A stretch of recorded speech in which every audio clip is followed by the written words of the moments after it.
Shalom saudara-saudara, perkenalkan saya Nela Kusuma. Saya dalam kesempatan ini ingin berbagi kesaksian saya untuk saudara-saudara justru di tengah maraknya virus corona yang mencemaskan banyak orang, menimbulkan banyak ketakutan. Apabila kita berada di antara orang banyak, kita bisa menjadi paranoid. Apabila kita mengalami sedikit gangguan, kita berpikir bahwa kita mulai terserang oleh penyakit corona. Mengapa kita begitu cemas dan begitu takut? Karena kita berpikir virus corona ini bisa membawa kepada kematian. Dan virus corona ini belum ada vaksin dan juga belum ada obatnya. Sehingga hal itu begitu mengancam kepada setiap orang yang menghadapinya. Tetapi saudara-saudara, di dalam hal ini kita harus menyadari bahwa hidup kita itu adalah anugerah Tuhan. Apabila kita diizinkan Tuhan hidup, sekalipun mungkin kita mengalami sakit yang tidak ada obatnya, seperti virus corona ini.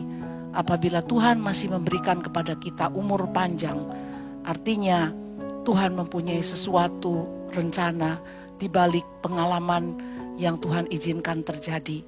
Hal ini pun terjadi pada diri saya, bukan mengalami virus corona, tetapi saya pernah mengalami satu penyakit yang juga tidak ada obatnya. Saya pernah mengalami kanker darah atau dalam istilah secara kedokteran disebut dengan aplastis anemia, di mana pada waktu itu saya mengalami bahwa produksi darah di dalam tubuh saya itu tidak bisa bekerja menghasilkan darah merah. Tulang sumsum dan limpa saya tidak bisa memproduksi darah merah, sehingga darah merah saya itu terus berkurang. Ketika pemeriksaan awal, saya didapati darah merahnya hanya berjumlah kira-kira 17% saja pada waktu itu. Dan dokter mengatakan ini sangat kurang. Dan kalau dicoba dengan suntikan, itu mungkin tidak bisa bertambah secara signifikan. Dan benar ketika dicoba dengan suntikan penambah darah, dalam waktu 1 minggu saya mendapatkan beberapa suntikan dan vitamin, namun itu tidak bisa menambah darah, melainkan darah merah saya semakin berkurang. Dalam minggu yang berikutnya ketika HB saya diperiksa hanya tinggal 12%. Berarti ini sudah menunjukkan gejala bahwa ada suatu masalah dengan tulang sumsum dan limpa saya. Dan dokter mengatakan saya harus dirawat di rumah sakit untuk diobservasi. Dan ketika saya sudah dirawat di rumah sakit, tulang sumsum saya diambil melalui cara dibur untuk diperiksa di patologi anatomi, dan memang di situ dibuktikan bahwa sumsum saya itu tidak bekerja. Pada waktu saya menderita sakit itu belum ditemukan teknik transplantasi sumsum. Jadi saya hanya ditolong dengan transfusi darah. 1 minggu saya harus menerima 2 botol transfusi. Pada masa itu belum dalam bentuk infus yang berbentuk plastik, tetapi masih botol dari beling yang isinya kira-kira 300 cc. Dan setiap minggu saya harus menerima tambah darah sebanyak 2 botol. Itu berjalan terus sampai akhirnya kemudian pembuluh-pembuluh darah saya menjadi semakin lemah. Karena seringkali darah menurun, HB berkurang, dan pembuluh-pembuluh darah saya mengecil. Kemudian saya harus transfusi lagi. Seperti itu, akhirnya pembuluh-pembuluh darah pun menjadi rapuh. Dan trombosit, pembekuan darah di tubuh saya pun tidak lagi berfungsi dengan baik. Sehingga terjadi pendarahan di berbagai-bagai bagian tubuh saya. Baik di bawah kulit, sehingga menjadi bercak-bercak merah. Kemudian juga melalui hidung yang bisa disebut dengan mimisen, tetapi keluar darah itu dari kedua belah lubang hidung saya mengalir terus sampai berhari-hari. Dan ini sungguh sangat membingungkan, bagaimana untuk bisa menghentikan darah yang begitu cair, sedangkan HB tanpa pendarahan pun sudah menurun setiap waktu. Dan hal itu terjadi terus-menerus sehingga para dokter menjadi bingung. Saudara-saudara, pengalaman-pengalaman seperti ini sungguh menakutkan, sungguh mencemaskan. Kedua orang tua saya pun sangat bingung karena dokter pada waktu itu sudah menyatakan kepada mereka bahwa penyakit ini tidak dapat diobati. Penyakit ini belum ada obatnya. Sekalipun saya makan berbagai-bagai macam obat, tetapi itu bukan obat untuk menyembuhkan. Obat itu hanya untuk memperkuat pembuluh darah, vitamin-vitamin, untuk menghentikan pendarahan, tetapi bukan untuk mengobati penyakit kanker itu sendiri atau aplastis anemia itu sendiri. Karena kekuatan daripada darah merah saya itu sangat lemah, sehingga terus berkurang. Tanpa transfusi darah, saya tidak bisa melanjutkan hidup saya. Berarti hidup saya sangat tergantung dengan transfusi darah. Berarti harus selalu siap donor-donor untuk memberikan darah kepada saya. Dalam keadaan seperti itu, saudara-saudara, sungguh tidak ada jaminan apakah saya dapat lanjut hidup atau tidak. Apakah ada jaminan bahwa suatu saat obat-obatan itu bisa menolong saya, memperkuat sehingga saya bisa menjadi lebih baik. Tidak ada kepastian. Di dalam keadaan seperti itulah Tuhan mempunyai suatu rencana.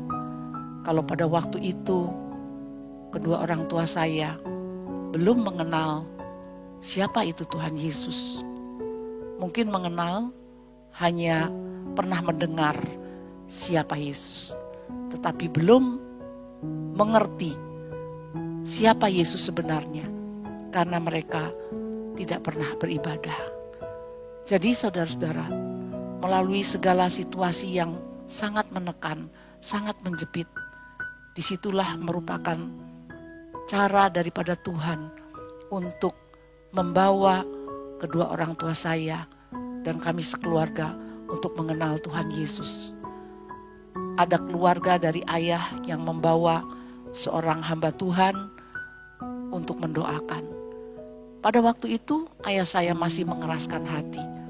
Ketika hamba Tuhan datang untuk berdoa, dia tidak mau ikut berdoa. Dia keluar dari kamar di rumah sakit di mana saya dirawat. Dia masih mengeraskan hati.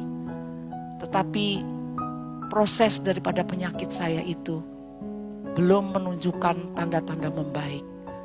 Bahkan semakin lama semakin parah. Dan di dalam keadaan pendarahan yang seringkali terjadi bertubi-tubi dan begitu banyak, cepat menghabiskan darah yang ada di tubuh saya, membuat ayah saya menjadi kebingungan ketika dia harus mencari donor darah di PMI dan seringkali PMI kosong, harus mencari donor sendiri. Disitulah dia mulai mengerti arti daripada kehidupan itu bukan di tangan manusia. Kehidupan itu adalah di tangan Tuhan sendiri. Disitulah dia mulai merendahkan diri kepada Tuhan ketika dia harus menjerit, meratap, dia menangis di PMI untuk bisa mendapatkan donor darah.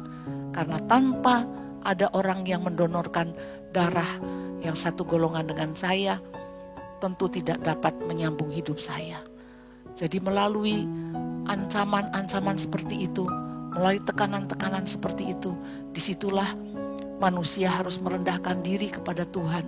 Bahwa hidup itu bukan di tangan para ahli, bukan di tangan dokter, bukan ditentukan oleh obat-obatan yang bisa kita beli, sekalipun ada obatnya. Terlebih lagi jika tidak ada obat yang bisa dibeli. Jadi saudara-saudara, di dalam situasi di mana sekarang ini sangat tidak menentu, orang terancam oleh sakit, orang terancam oleh virus, tidak ada vaksin, tidak ada obat. Kematian begitu mengerikan. Orang-orang di dalam ruang isolasi seolah-olah menantikan maut. Seolah-olah maut itu sudah begitu dekat. Tetapi jikalau Tuhan tidak mengizinkan seorang itu meninggal, kalau Tuhan masih mengizinkan hidup, kalau Tuhan masih memberikan anugerahnya, berarti kita masih diberi kesempatan untuk hidup. Dan untuk apa kesempatan yang Tuhan berikan kepada kita? Saudara-saudara, kalau saya masih ada sampai hari ini, mengalami satu proses yang tidak singkat.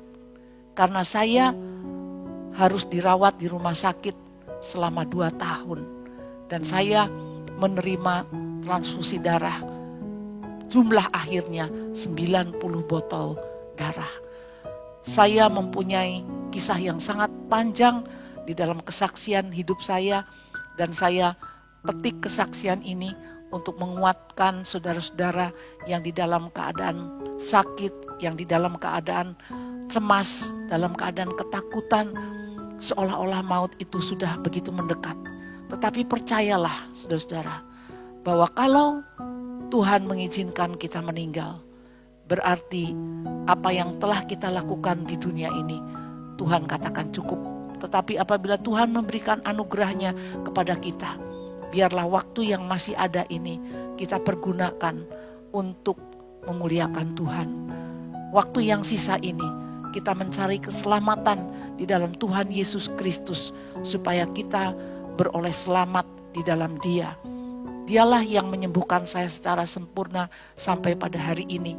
Tuhan memberikan kepada saya umur yang panjang dengan rencana yang ada di dalam tangannya, supaya nama Tuhan dimuliakan. Di lain kesempatan saya akan sambung kesaksian saya ini supaya boleh menjadi berkat bagi saudara-saudara sekalian. Terima kasih, Tuhan memberkati. Salam untuk semua Anda yang sedang di dalam kecemasan, sedang mengalami sakit. Percayalah, mujizat masih ada. Tuhan Yesus sanggup menyembuhkan. Ancaman maut tidak akan terjadi apabila Tuhan mempunyai rencana yang lebih indah dalam kehidupan saudara-saudara. Amin.